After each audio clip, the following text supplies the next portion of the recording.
नमस्कार दोस्तों, स्वागत है आपका हमारी प्रत्येक के यूट्यूब मंच पर। दोस्तों, इस भारत देश के लिए बड़ा ही एक सुखद संकेत देखने को मिल रहा है और ये सुखद संकेत इस रूप में कि इस देश के राष्ट्रपति एक सक्रिय राष्ट्रपति की भूमिका निभा रही है। और इस भारत देश को एक सक्रिय राष्ट्रपति की जरूरत है भी, क्योंकि इस देश में राष्ट्र प्रमुख और शासन प्रमुख के बीच तमाम तरह के मुद्दों को लेकर के ऐसा कभी कभी लगता है कि कई बार जरूरत से ज्यादा सहमति दिख जाती है और rarest of the rare exam अगर देखें तो बहुत कम जरूरत से ज्यादा मतभेद भी दिखती हुई बातें सामने आती है। और ये दोनों ही परिस्थितियां इस भारत देश के लिए खतरनाक है।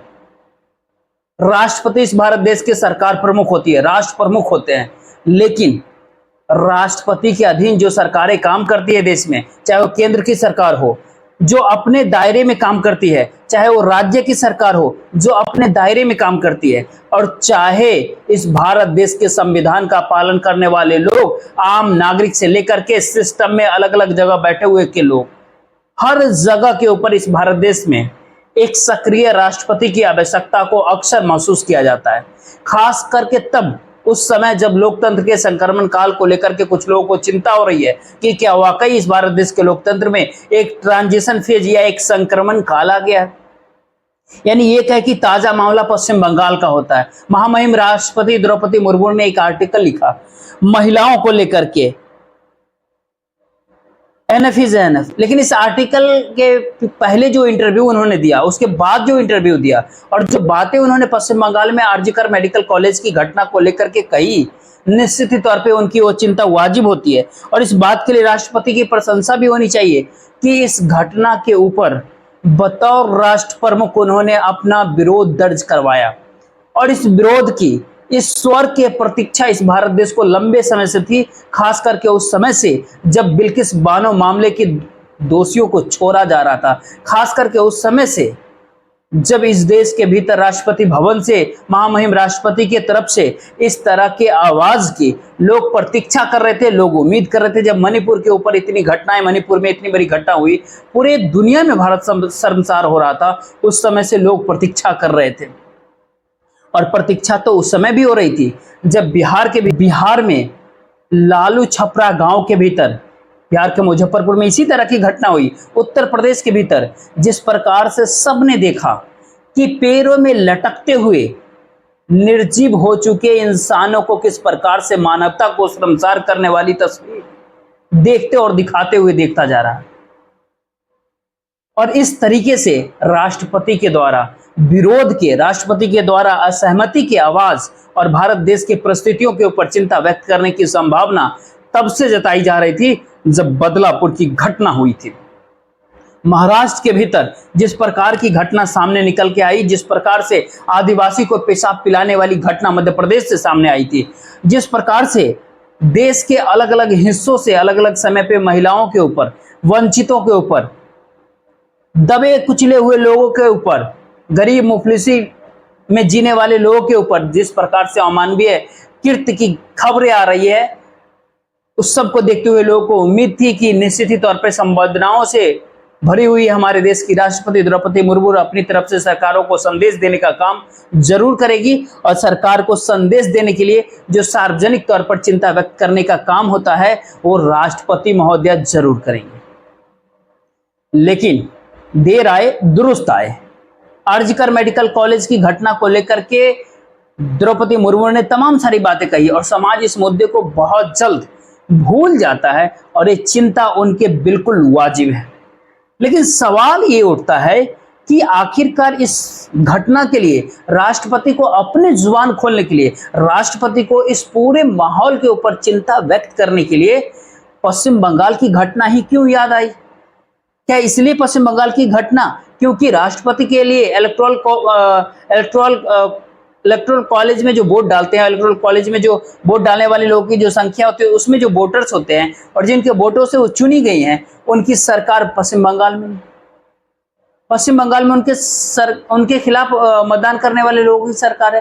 क्या इस वजह से पश्चिम बंगाल की घटना को ही सामने रख करके चुनाव की आगे क्या इसी टॉपिक पे बोला जाए?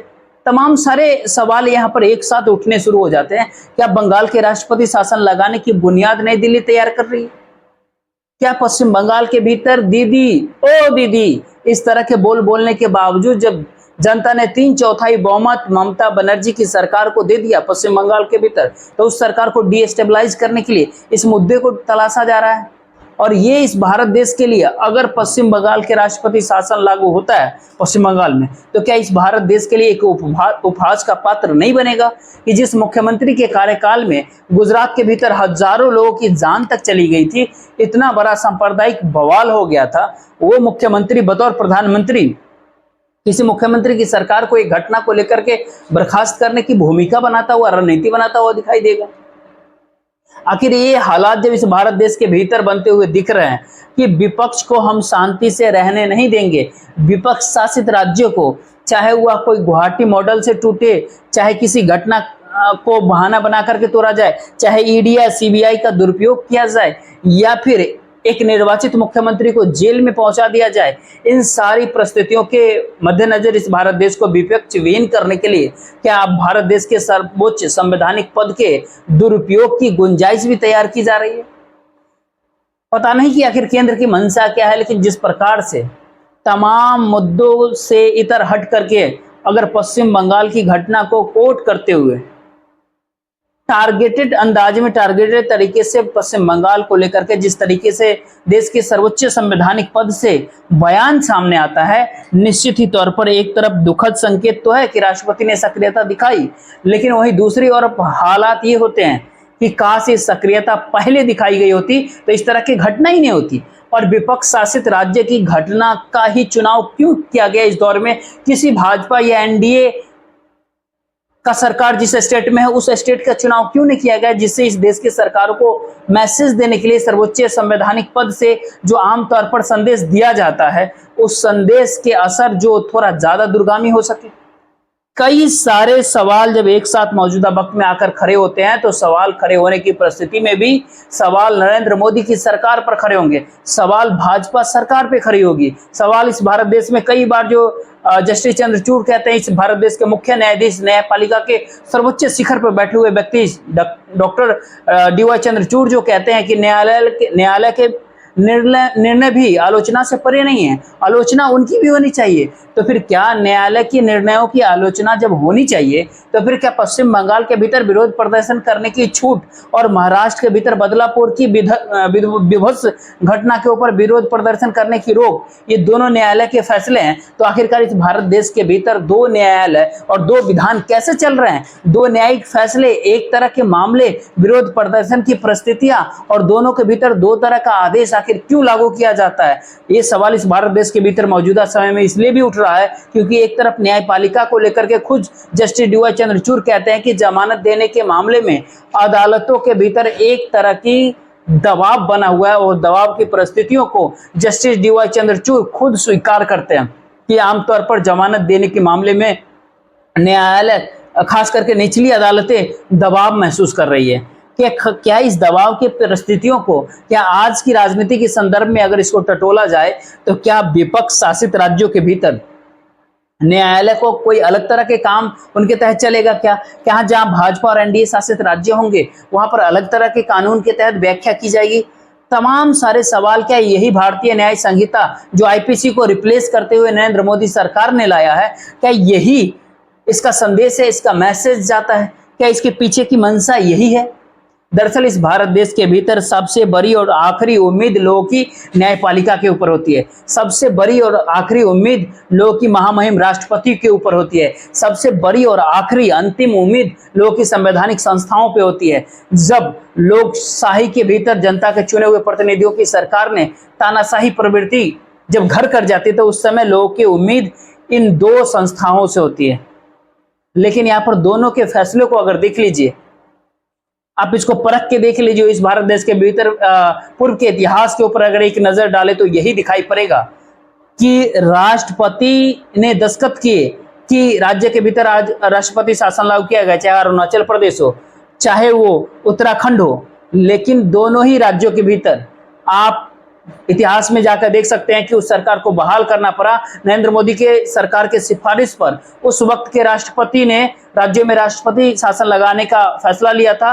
मोदी सरकार को मुंह के खानी पड़ी और सरकार का फैसला को पलटा गया। बिहार के राज्यपाल बूटा सिंह के सिफारिश पर मनमोहन सिंह सरकार ने बिहार में विधानसभा का जब गठन हुए विधान, तो उस समय विधानसभा को भंग कर दिया गया था। उस समय रामेश्वर चौरसिया बनाम भारत संघ के मामले में सुप्रीम कोर्ट के संविधान पीठ ने एक फैसला दिया और साफ साफ वहां पे कहा कि जो अधिसूचना राष्ट्रपति भवन से जारी की गई थी बिहार में विधानसभा को भंग करने की, वो असंवैधानिक है। तो इतिहास में कई बार ऐसे नहीं आलोचनाओं के से परे किसी संस्थाओं का निर्णय होता है। महाराष्ट्र के भीतर भी जो गुवाहाटी मॉडल हुआ था, उस समय सुप्रीम कोर्ट के भीतर वैकेशन चल रहा था, छुट्टियां चल रही थी, बारी बारी से जज बैठ रहे थे। उस समय ये मामला अगर संज्ञान में आता तो चंद्रचूड़ साहब को संविधान पीठ बनाने की जरूरत नहीं पड़ती और इतना बड़ा आदेश नहीं देना पड़ता। आज पश्चिम बंगाल की परिस्थितियों को अगर देखें, ऐसा नहीं कि पश्चिम बंगाल लॉ एंड के मामले में भारत देश के सबसे निचली पायदान पे खड़े है। जरा उत्तर प्रदेश की परिस्थितियों को देखें, चाहे हालात हो सुल्तानपुर के भीतर हो दुकान लूटने का हो, चाहे हालात किसी दूसरे जिले के भीतर महिलाओं के साथ हो रहे अत्याचार उत्पीड़न का हो, या फिर हर जगह की परिस्थितियां, बिहार की परिस्थितियां उठा करके अब देख लीजिए मुजफ्फरपुर से क्या तस्वीर सामने आती है, बदलापुर से महाराष्ट्र में किस तरह के हालात से लोग को दो चार होना पड़ रहा है। और सवाल तो ये तक है कि एक और जब समाज के भीतर विकृतियां इतनी आगे बढ़ रही है, तो उन सारे विकृतियों को आगे बढ़ने के पीछे आखिर उसके ऊपर विचार करने के क्या कि एक ऑल पार्टी मीटिंग नहीं किया जा सकता? क्या एक राष्ट्रीय एकता परिषद की बैठक नहीं की जा सकती? क्या संसद के भीतर जेपीसी नहीं बनाई जा सकती? तमाम सवाल है। टारगेट किसी को कर लेना बहुत आसान है। अटल बिहारी वाजपेयी प्रधानमंत्री इस देश के थे और ओडिशा के भीतर उस समय कांग्रेस की सरकार थी और उस सरकार के दौरान 2 ऑस्ट्रेलियाई, एक ग्रामीण है, उनके 2 बच्चों के साथ क्या कुछ हुआ था, पूरे देश को शर्मसार करने वाली वो घटना हुई थी। राज्य सरकार कांग्रेस क्यों थी? दिल्ली के भीतर अटल बिहारी वाजपेयी की सरकार थी केंद्र में। क्या कुछ हुआ था उस समय? गुजरात के भीतर 2002 में फरवरी मार्च के महीने में क्या हुआ था? अटल बिहारी वाजपेयी ने गुजरात के उस समय के मुख्यमंत्री रहे नरेंद्र मोदी को राजधर्म का पालन करने की नसीहत दिया था। क्या आज का राजधर्म वही नरेंद्र मोदी जो प्रधानमंत्री पद पर है इस देश के, क्या उस राजधर्म की परिभाषा में मणिपुर नहीं आता, केवल बंगाल ही आता है? क्या उस राजधर्म की परिभाषा में उत्तर प्रदेश या फिर बिहार नहीं आता, केवल पश्चिम बंगाल आता? क्या उस राजधर्म की परिभाषा में महाराष्ट्र की सरकार और बदलापुर नहीं आता, केवल पश्चिम बंगाल आता है? आखिर एनडीए रूल्ड स्टेट उसके अंदर नहीं आते?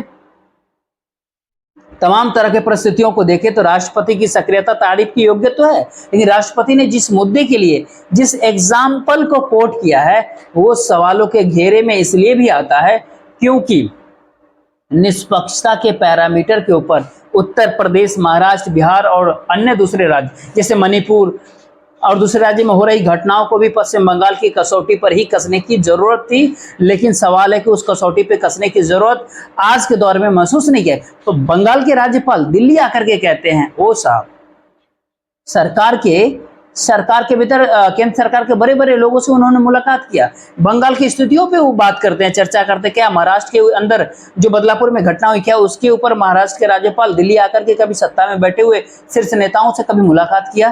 क्या उत्तर प्रदेश की राज्यपाल आनंदीबेन पटेल ने दिल्ली आकर के जो उत्तर प्रदेश के भीतर घटना हुई, जो पैर में लटकी हुई जो तस्वीरें सामने आई हैं, क्या उसके बाद वो क्या दिल्ली आकर के मिली हैं और उत्तर प्रदेश के हालात से रूबरू कराया है कि उत्तर प्रदेश के भीतर हालात बहुत खराब है?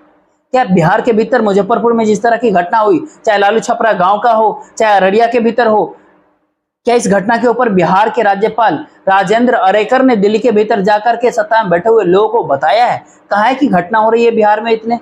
मणिपुर के राज्यपाल अनुसुईया 2 घंटा आकर के दिल्ली बैठी थी, सत्ता के शीर्ष पर बैठे हुए नेताओं के साथ बैठ करके मणिपुर की परिस्थितियां बता रही थी कि क्या है वहां की परिस्थितियां। लेकिन क्या कोई संज्ञान इस दौर में लिया गया? बड़े अफसोस के साथ आपको बताना पड़ता है कि मणिपुर के मुख्यमंत्री का एक टाइप इस्तीफा जिसको भीड़ ने कथित तौर पे फाड़ दिया था और सारे फटे हुए टुकड़ों के एक जगह इकट्ठा करके सीधे सीधे उसकी फोटो खींच करके वायरल किया जा रहा था।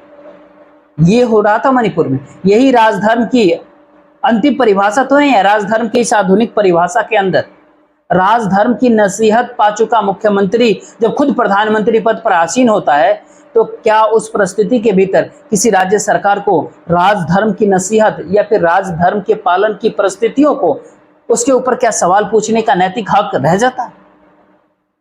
पश्चिम बंगाल की घटना को कोई जस्टिफाई नहीं कर सकता। जितनी निंदा की जाए उतनी कम होगी। लेकिन पश्चिम बंगाल के भीतर प्रशासन की व्यवस्था यदि इतनी चुस्त दुरुस्त होती तो स्वाभाविक था कि ये घटना नहीं होती। लेकिन सवाल उठता है कि उस घटना के ऊपर राजनीति करना और राजनीति प्रयोग को इस ऐसे दौर में जब सत्ता को खतरा महसूस हो रहा है दिल्ली के भीतर कि इंडिया अलायंस करीब करीब 250 सीटों के साथ लोकसभा पहुंच चुका है, तो उस इंडिया अलायंस में ममता बनर्जी के सांसदों की संख्या भी करीब करीब 2.5 दर्जन के आसपास है। 250 सांसद के बीच हर 10वां सांसद जो तृणमूल कांग्रेस का टीएमसी से आता है, तो क्या ऐसे में 250 सांसदों के बीच में जो 2.5 दर्जन सांसद टीएमसी के हैं और हर 8वां 9वां सांसद टीएमसी का है, विपक्षी सांसदों की अगर बात कर ले, तो क्या उन सांसदों को इंडिया अलायंस से अलग होने के लिए मजबूर करने के लिए पश्चिम बंगाल को राष्ट्रपति शासन की भट्टी में झोंकने की तैयारी की जा रही है केंद्र सरकार द्वारा? राष्ट्रपति शासन के लिए बंगाल की परिस्थितियों को मुफीद बताने के लिए कौन लॉजिक दे रहा है? कौन बना रहा है षड्यंत्र? भारतीय जनता पार्टी के लोग दे रहे हैं, बंगाल के राज्य इकाई के लोग दे रहे हैं, मुख्य विपक्षी दल हैं, उनका काम है इस तरह का डिमांड करना। जैसे देवेंद्र फडणवीस का काम था कि उद्धव ठाकरे से कहना, कि उद्धव ठाकरे के बारे में कहना कि वो बहुमत खो चुके हैं, और उसके बारे में सवाल उठाया था जस्टिस चंद्रचूड़ ने गवर्नर की भूमिका के ऊपर। जब गवर्नर की तरफ से वकील जो पेश हुए थे उससे पूछा था देवेंद्र फडणवीस कौन होते हैं जिनके कहने पे फ्लूट टेस्ट के लिए कहा गया उद्धव ठाकरे को, पार्टी के आंतरिक मामले में बोलने की जरूरत क्या थी? तो आज लॉ एंड ऑर्डर के आंतरिक मामले में क्या सच में ये स्थिति वहां उत्पन्न हो गई है पश्चिम बंगाल के भीतर, जो स्थितियां उत्तर प्रदेश के भीतर नहीं है, जो स्थितियां महाराष्ट्र के भीतर नहीं है, गुजरात में नहीं है, बिहार में नहीं है, उत्तर प्रदेश में नहीं है, दूसरे भारतीय जनता पार्टी शासित राज्य में नहीं है, या एनडीए शासित राज्य में नहीं है? ये सवाल इस दौर में इसलिए बड़ा होता है क्योंकि राष्ट्रपति पद की एक अपनी गरिमा होती है। राष्ट्रपति भवन से जो कुछ भी बातें कही जाती है उसका असर काफी दूर तक जाता है, यूं कहे पूरे देश भर जाता है, बहुत बड़ा मैसेज होता है, बहुत संदेश। जब ध्यान दीजिए उस समय अटल बिहारी वाजपेयी की सरकार ने संविधान समीक्षा आयोग बनाया था, और उस समय 26 जनवरी के ठीक पहले राष्ट्र के नाम संदेश में पूर्व संध्या पर दिए गए संदेश में उस समय के राष्ट्रपति KR नारायण ने भाजपा सरकार को सीधा संदेश दिया था, सीधा मैसेज दिया था। क्या मैसेज दिया था? मैसेज उस समय यही था कि इस भारत देश के मंत्री, मुख्यमंत्री, प्रधानमंत्री, तमाम दूसरे लोग संविधान के प्रति निष्ठा के शपथ लेते हैं, जबकि बतौर राष्ट्रपति KR नारायण ने अपने खुद के बारे में कहा कि उन्होंने शपथ लिया है संविधान की रक्षक। राष्ट्रपति का शपथ का परफॉर्मेंस थोड़ा अलग होता है, वो थोड़े शब्दावली अलग होता है। वो संविधान के लिए मतलब तमाम तरह की चीजें उसमें जो अलग अलग चीज लिखी होती है, वहाँ संविधान के प्रति निष्ठा नहीं बल्कि संविधान की रक्षा का शपथ लिया जाता है। तो ऐसे में सीधे सीधे ये कहे कि नारायण ने कहा कि यदि संविधान के साथ छेड़छाड़ करने की कोई भी कोशिश हुई तो बतौर राष्ट्रपति, क्योंकि मैंने इसकी रक्षा की शपथ लिया है, किसी भी छेड़छाड़ को मैं बर्दाश्त नहीं करूंगा। अटल बिहारी वाजपेयी की सरकार उस संदेश को समझ गई थी और संविधान समीक्षा का मुद्दा खटाई की में चला गया।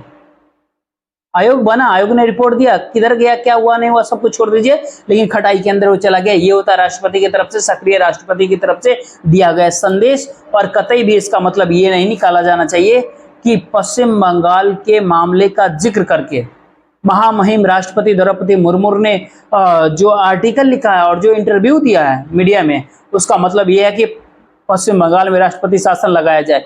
यदि इसके बाद पश्चिम बंगाल में राष्ट्रपति शासन लगता है तो इसका सीधा सा मैसेज ये जाएगा कि व्यभिचार पश्चिम बंगाल के भीतर नहीं, व्यभिचार उससे भी ज्यादा इस लोकतंत्र के साथ हो गया, वह व्यभिचार का स्वीकार। और इसका मतलब ये निकाल लिया जाएगा कि लिहाजा राष्ट्रपति महोदया ने जो कुछ भी बयान दिया, जिस तरीके की बात कही, निश्चित ही तौर पर वो प्रशंसा के योग्य है। उनको बहुत पहले इस तरह की बातें कहनी चाहिए थी, लेकिन थोड़ी देरी हुई है। लेकिन कोई बात नहीं, ठीक है, अच्छा बयान उन्होंने दिया। और ये बयान बदलापुर से लेकर के लालू छपरा बिहार तक, और उत्तर प्रदेश से सुल्तानपुर से लेकर के पश्चिम बंगाल और मणिपुर तक, और देश के तमाम हिस्सों तक, हर जगह ये बात लागू होता है। और इसी परिप्रेक्ष्य में इसको देखा भी जाना चाहिए। राष्ट्रपति शासन की सिफारिश या राष्ट्रपति शासन की बुनियाद तैयार करने का काम कम से कम इस मामले को लेकर के और इस बयान की परिप्रेक्ष्य के अंदर अगर केंद्र सरकार करती है तो निश्चित ही तौर पर केंद्र की सरकार ने बैठे हुए लोगों के मंशा जो अभी सवालों के घेरे में दिख रही है और पुख्ता होता हुआ नजर आएगा कि क्या राज्यसभा में बहुमत का इंतजार इसलिए किया जा रहा था। 12 सीटों के उपचुनाव के बाद राज्यसभा में एनडीए करीब करीब बहुमत में पहुंच चुका है।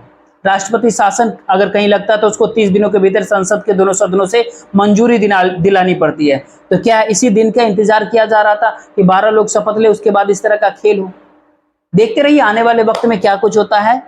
लेकिन आज के बयान की महामहिम राष्ट्रपति द्रौपदी मुर्मू की सराहना की जानी चाहिए और बिना किसी अलग तरह की राजनीतिक परिस्थितियों के ऊपर गौर किए हुए सराहना का पात्र हैं। उदाहरण भले ही सवाल उठाने लायक हो, सवाल उठाना चाहिए नागरिकों को। सबका अपना अपना अलग अलग पर्सपेक्टिव होता है। लोकतंत्र की सबसे बड़ी बुनियादी जो शर्त है वो यही है कि सत्ता के शीर्ष पर बैठे हुए लोगों से भी लोग सीधा सीधा संवाद उसके निर्णय से असहमति व्यक्त किया जा सके, कर सके। असहमति की आवाज ही लोकतंत्र की खूबसूरती है। चाहे कोई कितने भी ऊंचे पद पर क्यों ना बैठा हो, उससे असहमति लोकतंत्र की परिस्थितियों को मजबूत बनाती है। राष्ट्रपति ने यानी पश्चिम बंगाल की सरकार से या भारत देश की परिस्थितियों से अपनी नाखुशी अगर जाहिर की है, नाराजगी जाहिर किया है, उनको ऐसा डर लगता है, वो भयभीत है, इस तरह की बात कहने पर मजबूर अगर हुए हैं, तो इस भारत देश को भी काफी गंभीरता से सोचनी चाहिए कि आखिर किस दिशा में आगे बढ़ गया है। क्या धर्म की हफीम जो कार्ल मार्क्स ने कहा था, रिलीजन तमाम, क्या धर्म हफीम है, इस तरह की बातें जो कहा था कार्ल मार्क्स ने, क्या धर्म की हफीम इस देश ने इतना सूंघ लिया कि व्यभिचार भी इस भारत देश के भीतर अब सदाचार का रूप लेते रहा? निश्चित ही तौर पर ये हालात अभी देश के भीतर नहीं बने, परिस्थितियां अनुकूल नहीं हैं, परिस्थितियां विषम हैं और इस विषम परिस्थिति के भीतर राष्ट्रपति की तरफ से, महामहिम की तरफ से इसी तरह के मैसेज की जरूरत थी। फिलहाल इस वीडियो को ज्यादा से ज्यादा लोगों तक शेयर जरूर कर दीजिएगा, वीडियो को लाइक कर लीजिएगा, चैनल को सब्सक्राइब कीजिएगा।